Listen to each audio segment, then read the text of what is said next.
নমস্কার বন্ধুরা, আমি পারমিতা। আমার নতুন একটি ছোট্ট ভিডিওতে আপনাদের সবাইকে স্বাগত। আজ আমি আপনাদেরকে দেখাবো অশোকনগর কল্যাণগড়ের বিখ্যাত জগদ্ধাত্রী পুজোর একটি সুন্দর প্রতিমা ও মণ্ডপ। এখানের প্রতিমাটি ইলেকট্রিক প্রতিমা। দেখুন প্যান্ডেলটি কত সুন্দর করে নির্মাণ করা হয়েছে। আমার এই মণ্ডপটি খুবই সুন্দর লেগেছে, তাই ভাবলাম আপনাদেরকেও শেয়ার করি।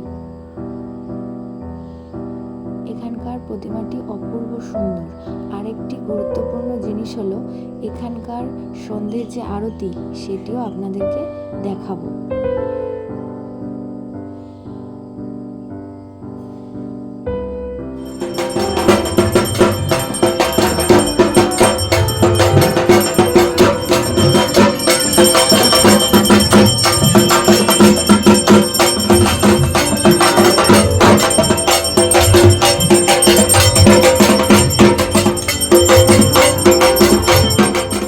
আজকের মতো এটুকুই। দেখা হচ্ছে পরবর্তী ভিডিওতে। ততক্ষণ ভালো থাকবেন, সুস্থ থাকবেন। টাটা।